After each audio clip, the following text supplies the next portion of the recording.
जहां जाएं रिश्ते बनाएं।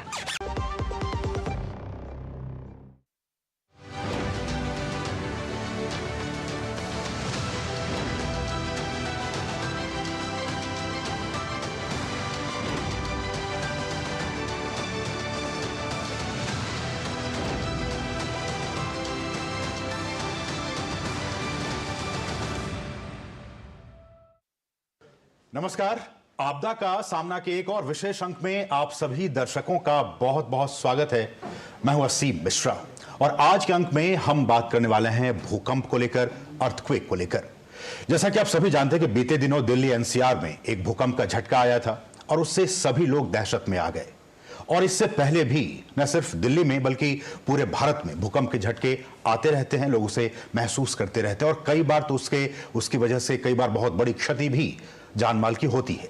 ऐसे में आपदा के सामना के इस अंक में हम बात करने वाले और जानने की कोशिश करेंगे कि ये जो भूकंप है वो किस तरह से, क्या हम उसको प्रेडिक्ट कर सकते हैं, क्या उसकी भविष्यवाणी हम कर सकते हैं क्या, और अगर भूकंप से पहले की तैयारी हम अगर कर लें और भूकंप आने के बाद हम किस तरह से उसको लेकर हम अपनी गतिविधियां जो वो चला सकते हैं कम्युनिटी के लेवल पे, इन तमाम विषयों पर आज हम बातचीत करेंगे। और व्यक्तिगत तौर पर भी आपको किस तरह से इसको लेकर जागरूक होने की जरूरत है, कम्युनिटी के लेवल पर किस तरह की जागरूकता फैलाने की जरूरत है, इन तमाम विषयों पर आज हम बातचीत करेंगे। हमारे साथ तीन बहुत ही खास मेहमान, विद्वान व्यक्ति इस वक्त हमारे साथ स्टूडियो में मौजूद है। हम उनका परिचय आपसे करा दें। सबसे पहले सफी अहमद हसन रिजवी सर हैं, जो कि हमारे साथ हैं, IPS हैं और सलाहकार हैं मिटिगेशन के NDA में। सर, आपका बहुत बहुत स्वागत इस बहुत ही खास कार्यक्रम में। हमारे साथ दूसरे मेहमान हैं रानू चौहान जी, जो कि सीनियर कंसल्टेंट है भूकंप NDA में। मैम, आपका भी बहुत बहुत स्वागत। और साथ साथ हमारे साथ तीसरी खास मेहमान डॉक्टर बबीता कुमारी हैं, वैज्ञानिक हैं और national centre for seismology. Ma'am, आपका भी बहुत बहुत स्वागत इस खास कार्यक्रम में। शुरुआत सभी सर मैं आपसे करना चाहूंगा कि जिस तरह से तमाम चीजें हम देख रहे हैं और दिल्ली NCR में अभी ही भूकंप के झटके महसूस किए गए, किस तरह की तैयारी, अगर मैं कहूं सरकार के लेवल पे, NDMA के लेवल पे, और हम किस तरह से हम कितने तैयार हैं इस तरह के भूकंप के झटकों को लेकर, आपकी प्रतिक्रिया? देखिए, ये भूकंप जो आया इससे सबके लिए एक वेकअप कॉल थी और ऐसे भूकंप आते रहते हैं, लोग उसको भूल जाते हैं और फिर आगे बढ़ जाते हैं। तो एक एलिमेंट ऑफ फेटलिज्म है हम लोगों में कि भाई आएगा तो हमें कुछ नहीं होगा। ये बहुत ही खतरनाक चीज़ है और इससे बच के रहना है। इसमें नंबर 1 थिंग जो हमको सबको करनी है, जो आज से घर बनाने जा रहे हैं अपना नया वाला, चाहे हम पहाड़ों में रहते हों चाहे शहरों में रहते हों, तो उसको प्रॉपर्ली इंजीनियर्ड बनाना है। उसको किसी आर्किटेक्ट से पूछ के कि इसमें कौन सा बिल्डिंग कोड अप्लाई होना चाहिए, किस तरह से हम इसको सेफ रख सकें। तो स्ट्रक्चरल इंजीनियरिंग का बहुत बड़ा रोल है इसमें। अनफॉर्चुनेटली हम लोग क्या, स्ट्रक्चरल इंजीनियर्स, क्योंकि IT इंजीनियर्स को ज़्यादा सैलरीज मिल जाती हैं, तो स्ट्रक्चरल इंजीनियर्स की धीरे धीरे कमी होती चली जा रही है। तो एक तो इंजीनियरिंग इंस्टीट्यूशंस को इस चीज़ का ख्याल रखना है। और पर्सनली हम लोग जब घर में हों और भूकंप आए तो पहले ये हमेशा डिबेट दिमाग में चलती है कि हम बाहर भागें या अंदर ही रहें। बिल्कुल। तो उस डिबेट का बहुत सिंपल आंसर है, अगर आप ग्राउंड फ्लोर पे हो और आपके पास एग्जिट है तो आप तुरंत बाहर ओपन स्पेस में आ जाइए। ओके। और अगर आप नहीं निकल पाते हैं, आप फर्स्ट फ्लोर पे हैं, सेकंड फ्लोर पे हैं, तो आप कोई मेज ढूंढिए, उसके नीचे छुप जाइए, जिसको कहते हैं DCH, drop cover hold. So drop cover hold means drop down, cover कर लीजिए अपने को और होल्ड करिए किसी हार्ड चीज़ से, और या डोर फ्रेम के नीचे आ जाइए, या इस तरह के कोई स्ट्रक्चरल पिलर जो बिल्डिंग के कोनों में होता है उसके पास रह जाइए, दीवार के पास ना रहिए। और जितने आपके घर में फर्नीचर और सजाने का सामान वामान होता है, इस सब को लूज टाइप के शीशे के में लोग रख देते हैं। तो ये चीज़ भूकंप में सबसे पहले गिर के आपको परेशान करती है। तो इसका सूक्ष्म आंसर ये। ठीक है, बहुत महत्वपूर्ण बात है आपने की। लेकिन रानू चौहान जी, हम इस बात को भी जानते हैं कि हमारे देश में सिस्मिक जोन्स भी हैं, अलग अलग कौन से कैटेगरीज में सबसे ज़्यादा वल्नरेबल हैं, कौन कम है। ऐसे में आपको लगता है कि हम जब बिल्डिंग्स बनाएं उसमें इन चीज़ों का भी बहुत ही बारीकी से ध्यान रखें कि भूकंप प्रोन एरियाज में बना रहे हैं तो हम किस तरह की बिल्डिंग्स बनाएं और किन किन चीज़ों का ध्यान रखना चाहिए बिल्डिंग बनाने के दौरान? जी, जैसा कि आपने कहा कि हमारे पूरे देश को 4 भाग में डिवाइड किया गया है और उन 4 भाग का जो डिवीजन है वो BIS कोड के उसमें एक मैप है जिसमें कि वो जोन फैक्टर बताते हैं। जोन फैक्टर का मतलब है कि अगर जोन 4 है तो उसमें 0.36 एक फैक्टर है, उसकी वो एक फैक्टर है जिसकी वजह से हम कैलकुलेट करते हैं कि बिल्डिंग पे कितना फोर्स लगभग लग सकता है। तो सरकार ने कोड्स बनाए हुए हैं, हम उन कोड्स के हिसाब से उन जोन्स में जो घर हैं उसको उतनी मजबूती से बनाएं। और हाँ, बहुत सारे पहलुओं पे हमें चिंता करने की ज़रूरत है। एक आम आदमी को यह जानने की ज़रूरत है कि जब भी वो घर बना रहा है, जैसे कि वो कहाँ बना रहा है, लोकेशन बहुत मैटर करती है। कहीं फील्ड अप एरियाज में वो घर ना बनाए, या तो जब भी वो घर बना रहा है उसका जियो टेक्निकल असेसमेंट किसी भी जियो टेक्निकल इंजीनियर से कराए। दूसरा, जैसा कि सर ने पहले बताया कि सीस्मिक डिज़ाइन हमारे इंजीनियर्स अवेलेबल हैं, उनसे डिज़ाइन कोड के हिसाब से अपना घर बनाए। तीसरा, जो भी क्या नाम है आपका मेंटेनेंस है वो रेगुलर करते रहें। दूसरा जो चौथा जिसकी वजह से सबसे ज़्यादा परेशानी होती है वो है कि कोई भी आपके ऊपर भारी सामान जो गिर जाता है उसको नॉन स्ट्रक्चर एलिमेंट कहते हैं। तो उन नॉन स्ट्रक्चर एलिमेंट को भी हमें वॉल से फिक्स करने की ज़रूरत है। तो इन सब चीज़ों को हम ध्यान में रख के। लेकिन आपने कहा इन सारी चीज़ें हैं, मैं आप पे एक क्वेश्चन ले लूँ फिर मैं बबीता जी के पास जाऊँगा। लेकिन अब देखिए, अब मेट्रो सिटीज़ में ऊंची ऊंची बिल्डिंगें बन रही हैं, वहां पे क्या लगता है कि बिल्डर्स जो बना रहे हैं, जो बायर्स है वो तो जाके लाखों करोड़ रुपए लेके खर्च करके उस घर को खरीद रहे हैं, लेकिन जो बिल्डर बना रहा है क्या उन तमाम चीज़ों को, उस पैरामीटर्स को फॉलो कर रहा है जिस बात का जिक्र आपने किया? जैसा कि भारत सरकार ने गाइडलाइंस बनाई हुई हैं और ये मैंडेटरी है कि गाइडलाइंस को फॉलो किया जाए। बिल्डर्स कहीं ना कहीं हद तक फॉलो कर रहे हैं। लेकिन ज़रूरत है कि सिटीजन्स ये क्वेश्चन पूछें, लोगों से ये क्वेश्चंस आए कि जो होम बायर्स हैं वो जाके जो होम बायर्स आए वो पूछें कि क्या आपने ये पैरामीटर्स हैं, आप हमें कुछ बताइए कि कैसे ये बिल्डिंग भूकंप से को झेलने के लिए बनी हुई है। तो वो क्वेश्चंस जनता से आने बहुत जरूरी हैं। बिल्कुल, तो बहुत महत्वपूर्ण बात है कि देखिए, पब्लिक जो होम बायर्स हैं, जो घर लेने वाले हैं, उनको इस बात की जानकारी होनी चाहिए कि आप जहां घर लेने जा रहे हैं, जिस घर में आप रहने जा रहे हैं, वो क्या वो अर्थक्वेक रेसिस्टेंट है या नहीं, ये क्वेश्चन आपको पूछना पड़ेगा। हमारे साथ बबीता जी भी हैं जो कि वैज्ञानिक है नेशनल सेंटर फॉर सिस्मोलॉजी से। बबीता जी, कई बार और जो लोग इस कार्यक्रम को देख रहे हैं वो जानना चाहेंगे कि भूकंप की बात हम कर रहे हैं, किस तरह से भूकंप क्या है, कैसे इसको हम डिफाइन कर सकते हैं आसान शब्दों में? देखिए, भूकंप जो है एक ऐसी हलचल है जो धरती की सतह के नीचे चट्टानों में बहुत ही प्रेशर बढ़ने की वजह से होती है। जब ये प्रेशर चट्टानें सहन नहीं कर पाती हैं तो वो टूटने और चटकने लगती हैं। तो इसी प्रक्रिया को हम भूकंप कहते हैं। और इस प्रक्रिया में बहुत ऊर्जा निकलती है जो कि सीस्मिक वेव के रूप में हमें अपने अपने स्थान पर फील होती है, जो हम फील करते हैं कंपन को। तो ये केंद्र से शुरू होकर साइस्मिक वेव जो है हमारे स्टेशन तक हमें आती है और अलग अलग स्पीड के हिसाब से अलग अलग साइस्मिक वेव्स हैं, जैसे कि प्राइमरी वेव है, सेकेंडरी वेव है, उसके बाद सरफेस वेव्स हैं।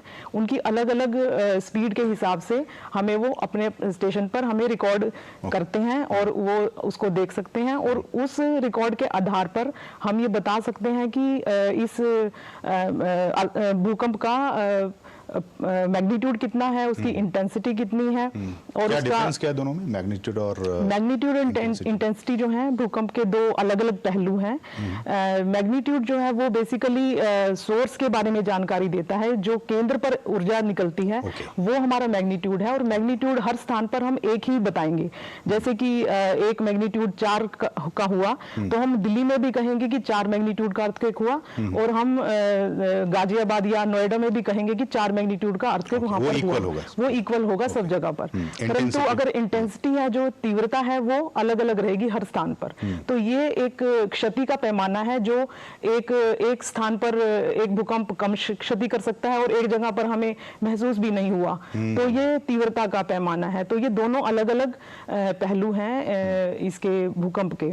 दिल्ली एनसीआर में हमारे टोटल 25 सीस्मोमीटर्स लगे हुए हैं। तो जैसे ही कोई भूकंप होता है तो तुरंत प्रभाव से उसकी जानकारी जो है, क्योंकि सारा डेटा है वो ऑनलाइन से कनेक्टेड है वीसैट सैटेलाइट के थ्रू।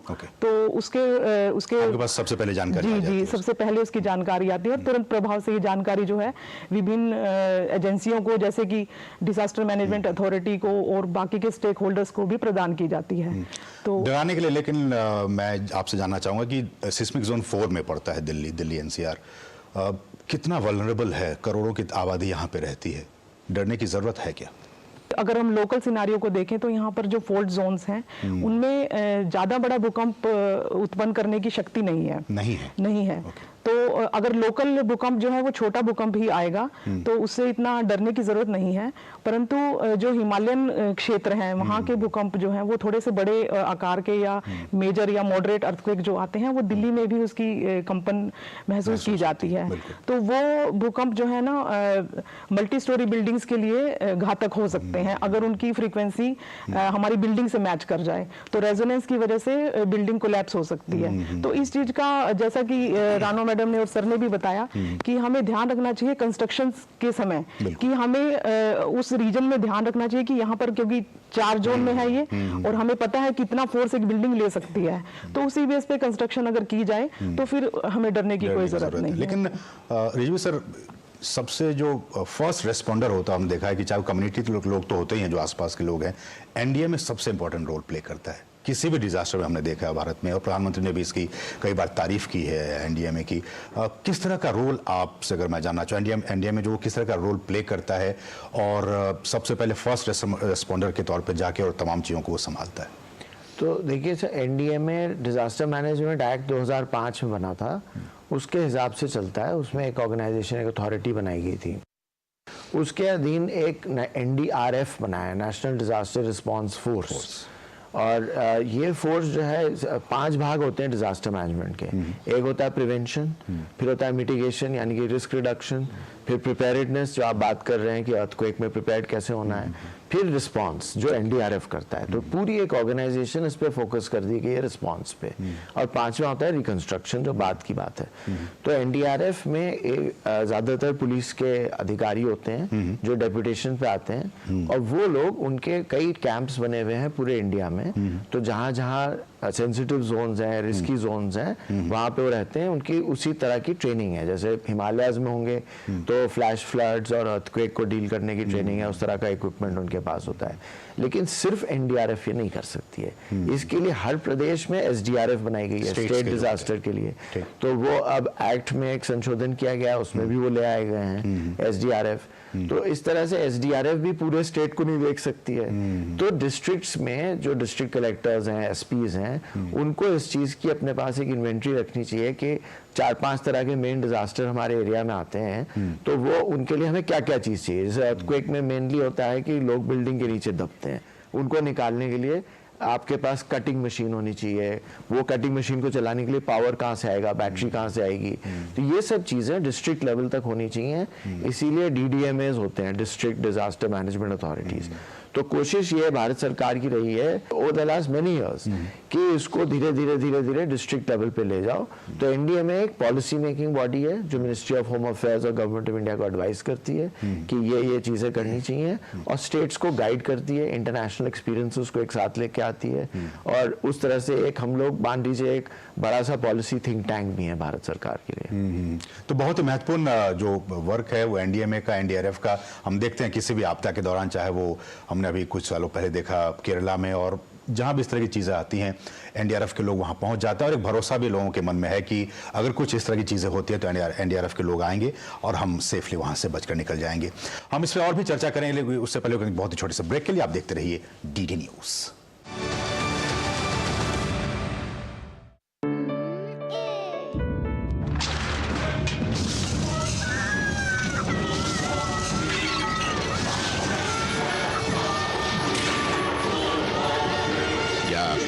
भूकंप से सुरक्षित है? नया फ्लैट खरीदते वक्त किसी स्ट्रक्चरल इंजीनियर से सलाह लें। क्या यहाँ सॉइल टेस्टिंग किया गया है? क्या घर नेशनल बिल्डिंग कोड के मुताबिक बना है? याद रहे, घर सुरक्षित तो आप सुरक्षित। आपके हित में तत्पर एनडीएमए। और ब्रेक बाद आपका फिर से स्वागत है। आप देख रहे हैं आपदा का सामना, और आपदा का सामना के इस अंक में हम बात कर रहे हैं भूकंप को लेकर। भूकंप को लेकर हम कितने तैयार हैं, भारत कितने तैयार है, और इसको लेकर और क्या कुछ तैयारियां की जा सकती है। हमारे साथ लगातार तीनों खास मेहमान बने हुए हैं। रानू जी, मैं आपके पास आना चाहूंगा कि जब हम कहते हैं कि हम अर्थक्वेक रेसिस्टेंट बिल्डिंग बनाना चाहिए, ऐसे में वो क्या कुछ रेगुलेटरी फ्रेमवर्क्स हैं जिनको कि जो बिल्डर बना रहा है उसको भी ध्यान में रखने की जरूरत है, और जो बायर्स हैं उनको भी इस तरह की चीजें जानकारी होनी चाहिए कि भाई आप जब कहीं घर बना रहे हैं या फिर किसी मल्टी स्टोरी में आप घर खरीदने जा रहे हैं तो इसकी जानकारी आपको होनी चाहिए पहले से? जी, एक ऑर्गेनाइजेशन है ब्यूरो ऑफ इंडियन स्टैंडर्ड, उसने भूकंप को ध्यान में रखते हुए बहुत सारे कोड बनाए हैं। पहला कोड जो बेसिक कोड है, जो कि बिल्डिंग को डिज़ाइन करने में यूज़ करना चाहिए, वो है 1893, इंडियन स्टैंडर्ड 1893 2016। उसका अभी लेटेस्ट रिवीजन भी हम कर रहे हैं, जो कि हाल ही में उस लॉन्च होगा। दूसरा और भी कोड्स हैं, जैसे कि किसी भी बिल्डिंग को मजबूत बनाने के लिए 2 मेन पैरामीटर्स हैं। एक तो बिल्डिंग मजबूत हो, उसकी स्ट्रेंथ हो, और दूसरा उसमें डक्टिलिटी बोलते हैं, लचीलापन हो। जैसे ही उस पे भूकंप का फोर्स लगे तो बिल्डिंग मूव कर पाए। तो इन 2 पैरामीटर्स पे जो दूसरा पैरामीटर है डक्टिलिटी, उस पे भी कोड है, दैट इज IS 13935। वो भी 2016 का है, और उसका भी हम रिवीजन कर रहे हैं, जो कि 2025 में इस साल में रिलीज होगा। और भी बहुत सारे मायने हैं जो कि हमें याद में ध्यान में रखने हैं। अगर पहले हमें ये भी जानना जरूरी है क्या हमारी बिल्डिंग वल्नरेबल है, तो उस वल्नरेबिलिटी फैक्टर को करने के लिए 4 मेथड हमारे पास हैं। जो पहला मेथड है वो है रैपिड विजुअल सर्वे। इसमें आपको सिर्फ बिल्डिंग के बाहर रहना है और बिल्डिंग को देखना है। उसको देख के हम बता सकते हैं, क्योंकि पास्ट अर्थक्वेक में हमें पता है कि किन पैरामीटर्स की वजह से हमारी बिल्डिंगें क्षतिग्रस्त हुई हैं। उन पैरामीटर्स को देख के हम बिल्डिंग को असेस कर सकते हैं कि हाँ, ये बिल्डिंग हमारी अर्थक्वेक के लिए वल्नरेबल है। दूसरा मेथड लेवल 2, जिसमें कि थोड़ा बिल्डिंग के अंदर जाना है और क्रैक्स और कुछ ऐसे पैरामीटर्स देखने हैं जो कि कोड्स में हैं। उसके उन पैरामीटर्स के वजह से और हम आगे जा सकते हैं कि क्या ये थोड़ी सेफ है, क्योंकि हमारी इंडिया में इतनी सारी बिल्डिंग्स हैं जो कि वल्नरेबल हैं, तो हम हर किसी के लिए असेसमेंट नहीं कर सकते, हर किसी को रेट्रोफिटिंग नहीं कर सकते। और टेरेन भी तो अलग अलग, कहीं पहाड़ी एरिया है, कहीं मैदानी एरिया है, तो हर किसी के लिए भी तो अलग अलग पैरामीटर्स होंगे। पैरामीटर्स अलग हैं। पहाड़ी एरिया में आप घर बना रहे हैं तो इस तरह के बनाएं, मैदानी इलाके में बना रहे हैं तो इस तरह की चीजें बनाएं। जी जी, पैरामीटर्स अलग है। जैसा कि आपने कहा कि पहाड़ी एरिया है तो उसके लिए जोन फैक्टर है, किस तरीके का फोर्सेस आने वाला है, उस फोर्स के लिए जो भी बिल्डिंग्स हैं उस तरीके से डिजाइन किया जाए। और तीसरा चौथा मेथड जो है वो है डिटेल्ड असेसमेंट, जिसमें कि कुछ कैलकुलेशंस हमें करनी है, जो कि लैब्स और कंप्यूटर्स में सिमुलेट करके उन बिल्डिंग्स का असेसमेंट किया जाता है। ऐसे में बबीता मैम कि ये भी देखा गया है कि जैसे कि हमने कहा कि ये सिस्मिक जोन 4 में आता है दिल्ली। ऐसे में आप हमारे दर्शकों को बता सकते हैं कि किस तरह से पूरे इंडिया को किन किन जोन्स में डिवाइड किया गया है, और कम प्रभावित क्षेत्र कौन सा हो सकता है, कौन सा जोन है, और सबसे ज़्यादा जो प्रभावित भूकंप से हो सकता है वो कौन से हो सकते हैं, जानकारी के लिए। जी जी, एक्चुअली जो भारतीय मानक ब्यूरो है उन्होंने पूरे देश को 4 जोन्स में बांटा है, जोन 5, 4, 3 और 2। तो जोन 5 जो है वो भूकंप के लिहाज से सबसे ज़्यादा संवेदनशील है, और जोन 5 में जो इलाके हैं हमारे भारत देश के, वो आते हैं जैसे कि जम्मू कश्मीर के इलाके, फिर हिमाचल, उत्तराखंड और उत्तर प्रदेश और बिहार के वो इलाके जो नेपाल के बॉर्डर के साथ लगते हैं, फिर उसके बाद जो है नॉर्थ ईस्ट के सभी राज्य, ये सभी जोन 5 में आते हैं। और गुजरात का कुछ इलाका है जो जोन 5 में है। उसके अलावा जो जैसे कि दिल्ली और बाकी के जो इलाके जो जोन 5 से लगते हैं वो जोन 4 में आते हैं। तो ये पूरा मैप अवेलेबल है पब्लिक डोमेन में, तो उसमें हम देख सकते हैं कि जोन 5 जो है वो भूकंप के लिहाज से सबसे ज्यादा संवेदनशील है। वहां पर भूकंप के होने की संभावना सबसे ज्यादा है, और वहां पर बड़े और मॉडरेट या मेजर भूकंप भी हो सकते हैं, जो कि हिमालय के क्षेत्र हैं। हिमालय के क्षेत्र में जो आपका उत्तर पूर्वी हमारे इलाके हैं वो सारे इलाके, और इधर से अगर हम देखें तो पश्चिमी उत्तर पश्चिम में जो हमारे राज्य हैं वो सभी भूकंप के लिहाज से संवेदनशील हैं। तो हमें वहां पर थोड़ा ध्यान रखना चाहिए। और उसके अलावा अगर हम दूर के इलाकों की बात करें तो जैसा मैंने पहले भी बताया कि दूर से आने वाले भूकंप भी मल्टी स्टोरी बिल्डिंग्स के लिए कई बार नुकसानदेह हो सकते हैं। तो हमेशा ही अर्थक्वेक भूकंपरोधी इमारतों का चयन हमें करना चाहिए, और हमें ध्यान रखना चाहिए कि हम हमेशा भूकंप के लिए तैयार रहें और इसकी तैयारी पहले से करके रखें। लेकिन ये भी सर सबसे इम्पोर्टेंट जो मुझे लगता है कि अगर भूकंप आ गया, इस तरह के डिजास्टर आ गए, तो जो कम्युनिटी है, जो वहाँ लोग रह रहे हैं, इंडिया में उनको प्रशिक्षित करने का भी काम करती है। तो ऐसे में कम्युनिटी का क्या रोल हो जाता है, या फिर उससे भी सूक्ष्म चलो तो एक व्यक्तिगत तौर पे जो वहाँ पे लोग हैं वो किस तरह का रोल प्ले कर सकते, कितना इंपॉर्टेंट उनका रोल होता है?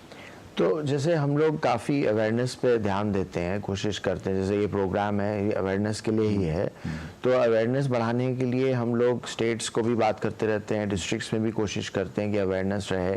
और कभी कोई भूकंप आता है तो उसके बाद अवेयरनेस की हम लोग टेक्निक्स जो हैं जो होती हैं उनको थोड़ा सा यूज़ करने की कोशिश करते हैं। Community involvement is most important. हर डिज़ास्टर मैनेजमेंट प्रोग्राम में कम्युनिटी की अवेयरनेस बढ़ाना और कम्युनिटी के थ्रू, कम्युनिटी लेड, जैसे भुज अर्थक्वेक हुआ था, तो उसमें ये नहीं हुआ कि डिस्ट्रिक्ट मजिस्ट्रेट जो है जाके घर उनके फ्रेशली बनाएंगे, वो था ओनर लेड कंस्ट्रक्शन। मतलब ओनर की जिम्मेदारी, फंड्स हम देंगे आपको इंजीनियरिंग में मदद करेंगे कि इस तरह से करिए, लेकिन ओनर लेड होना चाहिए। तो हम लोग ने क्या किया है, 2 नए पहलू शुरू किए हैं एनडीएमए में। तो पहला ये है कि हमने एक ऑर्गेनाइजेशन क्या है, कोऑर्डिनेशन प्लेटफॉर्म है मीटिंग करने के लिए, उसका एक कायदे का नाम रख दिया है coder, CODRR, committee on disaster risk reduction.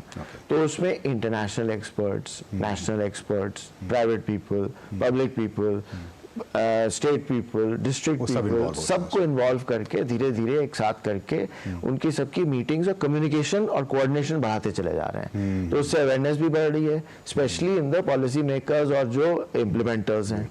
और दूसरा चीज जो है, जो भारत सरकार ने हम लोग से कहा आप लोग डिजाइन करिए, तो एक नेशनल लेवल पे एक अर्थक्वेक रिस्क मिटिगेशन प्रोग्राम बनाया गया है। तो उसमें अभी वो अप्रूवल की कई स्टेजेस होती हैं, उसमें है क्योंकि काफी पेचीदा सवाल होते हैं उसमें हम लोग कैपेसिटी बिल्डिंग एंड ट्रेनिंग पे काफी ध्यान दे रहे हैं, ताकि इंजीनियर्स को ट्रेन किया जाए जो डिस्ट्रिक्ट लेवल पे हैं, और उनके नीचे जो लोग हैं उनको भी ट्रेन किया जाए। तो ये ओवरऑल हम लोग का पर्सपेक्टिव। बहुत महत्वपूर्ण बात है। लेकिन अरुण जी ये बताएं कि जो बिल्डिंग हम बनाने की दिशा में जा रहे हैं या जहां हम कंस्ट्रक्शन करेंगे, वहां तो आपने असेसमेंट कर लिया, लेकिन जो पुरानी बिल्डिंगें हैं, क्या उसको अर्थक्वेक रेजिस्टेंट बनाया जा सकता है या फिर ये नहीं हो सकता? नहीं, आपने सही कहा, जो हमारी पुरानी बिल्डिंग्स हैं उनको अर्थक्वेक रेजिलेंट बनाया जा सकता है। उस पे कोड्स भी हैं, एनडीएमए ने भी उस पे गाइडलाइन इशू की है कि जो भी पुराने भवन हैं उनको रेट्रोफिट कैसे किया जाए। लेकिन ये जानना बहुत ज़रूरी है, जो आम जनता में कंफ्यूजन है कि रिपेयर और रेट्रोफिटिंग को दोनों एक ही मानते हैं। रेट्रोफिटिंग का ये मतलब नहीं है कि आप सिंपल दरारों को भर दें और आपके घर मजबूत हो जाएंगे, या हर नॉर्मल रिपेयर कर दें, पेंट करा दें बाहर से, नहीं। रेट्रोफिटिंग का मतलब है जो पुरानी इमारत है उसको, उसकी स्ट्रेंथ को कैसे बढ़ाया जाए ताकि वो आने वाले भूकंप को झेल पाए, उसमें कैसे डक्टिलिटी, लचीलापन लाया जाए ताकि वो आने वाले भूकंप को झेल पाए। जो रेट्रोफिटिंग के तरीके हैं वो बहुत सारे हैं। रेट्रोफिटिंग बहुत लेवल पे की जा सकती है, जैसे कि जो आम जनता का घर है उसका सिर्फ इतना पर्सपेक्टिव है कि उसकी बिल्डिंग्स गिरे ना और उसकी लाइफ बच जाए।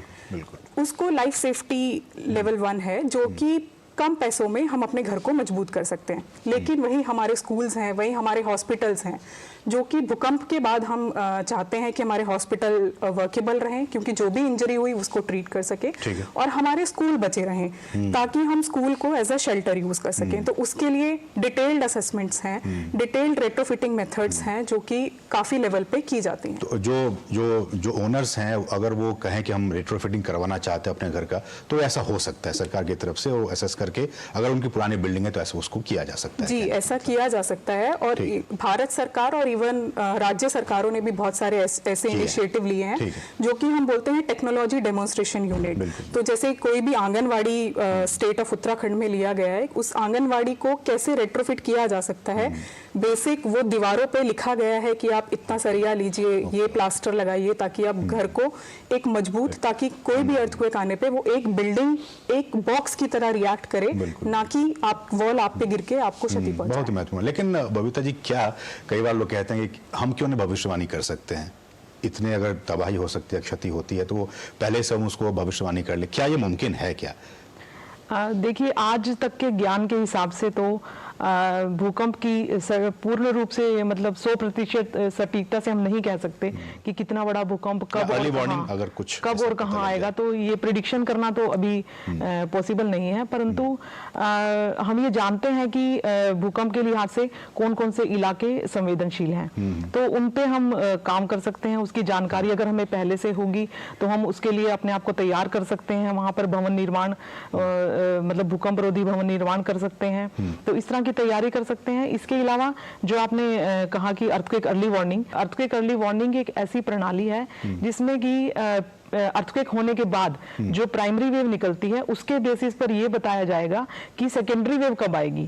तो इसको आने के लिए बताने के लिए जो हमारे पास समय है वो 40-50 सेकेंड या तकरीबन 1 मिनट तक का समय रहेगा, परंतु यह समय बहुत ही महत्वपूर्ण हो सकता है यदि हम अपने क्रिटिकल स्ट्रक्चर्स को उस समय पे बंद कर दें, जैसे कि डैम हो गए या फिर न्यूक्लियर पावर प्लांट्स हो गए, हाई स्पीड रेल्स हो गई। तो अगर हम उनको उस समय में सेकेंडरी वेव के आने से पहले बंद कर दें तो हम जान माल की क्षति को कम से कम कर सकते हैं भूकंप के दौरान। हम इस कार्यक्रम के बिल्कुल आखिर में पहुंच चुके हैं। हम चाहेंगे कि हम सभी मेहमानों से एक लास्ट में रिएक्शन ले लें। रिव्यू सर, आपसे मैं शुरुआत करना चाहूंगा। एक आखिर में आप क्या कुछ मैसेज देना चाहेंगे जो हमारे दर्शक इस कार्यक्रम को देख रहे हैं? भूकंप आना है, आएगा ही, कैसे खुद को वो बचाव रख सकते हैं? ये पॉइंट्स तो हम लोगों ने काफी बता दिए, टेक्निकल वाले, कम्युनिटी वाले भी। एक चीज है इंश्योरेंस। हाँ, लोग होम इंश्योरेंस नहीं लेते हैं इंडिया में, सिर्फ 8% पेनिट्रेशन। मैंने ले रखा है, आपने लिया है तो आप 8% में हैं, बाकी 92% जो है उनको इंश्योरेंस लेना चाहिए। और इंश्योरेंस में आप अर्थक्वेक जरूर ऐड करिए, क्योंकि जब आता है 150 साल में एक बार आएगा। तो मैडम ने बताया 1726 में आया था, 300 साल हो गए हैं। तो अर्थक्वेक इंश्योरेंस लीजिए और अपने को आगे के लिए रेडी रखिए। ठीक है रानू मैम। मेरा लास्ट में कम्युनिटी से ये डिमांड है कि हमें प्रिपेयर्डनेस बहुत ज़रूरी है, तो अपने लेवल पे प्रिपेयर रहें, ड्रॉप कवर एंड होल्ड की ड्रिल करते रहें, अपना फैमिली इवैक्यूएशन प्लान बनाएं, इमरजेंसी किट अपने साथ रखें, और एटलीस्ट घर में जो आपके नॉन स्ट्रक्चर एलिमेंट हैं जो कि किसी भी हल्की सी शेकिंग से भी आपके ऊपर गिर सकते हैं, उनको आप दीवार से लगा के सटा के उनको एंकरिंग करके रखें। ठीक है बबीता जी। मैं ये कहना चाहूँगी कि भूकंप के दौरान या फिर भूकंप से पहले कभी भी पैनिक ना हो, मतलब कि संयम बरतें और पैनिक या फिर अफवाहों पर भी विश्वास ना करें। तो हमें थोड़ा ये देखना चाहिए कि हमारे देश में सरकार के द्वारा काफ़ी सारी स्कीम्स अवेलेबल हैं, काफ़ी सारी चीज़ें, और हर चीज़ में डिसास्टर में हम काम कर रहे हैं। तो पैनिक मेरे ख्याल से नहीं होना चाहिए, जिसकी वजह से अफवाहों पर विश्वास करके लोग गलत चीज़ समझ के रिएक्ट करते हैं, तो वो नहीं होना चाहिए। बिल्कुल, तो अफवाहों पर ध्यान ना दें, और जो तैयारी है भूकंप को लेकर, देखिए भूकंप की भविष्यवाणी तो मुश्किल है, लेकिन अगर भूकंप आता है तो उसके पहले की तैयारी, जैसा कि हमारे मेहमानों ने कहा, उसके बाद किस तरह से आप खुद को बचाव कर रख सकते हैं, कम्युनिटी का बचाव कर सकते हैं, जानमाल का बचाव कर सकते हैं, इस पर बहुत ध्यान देने की जरूरत है। अफवाहों पर ध्यान न दें, ये लगातार इस बात को लेकर चर्चाएं हो रही हैं। फिलहाल इस कार्यक्रम बस इतना ही। रिव्यू सर, आपका बहुत बहुत शुक्रिया हमारे साथ इस कार्यक्रम में जुड़ने के लिए। रानू मैम, आपका भी बहुत बहुत शुक्रिया। बबीता जी, आपका भी बहुत बहुत शुक्रिया। आप तीनों मेहमानों का इस कार्यक्रम में जुड़ने के लिए बहुत बहुत शुक्रिया। तो इसके साथ ही आपदा के सामना के इस बहुत ही विशेष कार्यक्रम बस इतना ही। मुझे और हमारी पूरी टीम को दीजिए अनुमति। नमस्कार।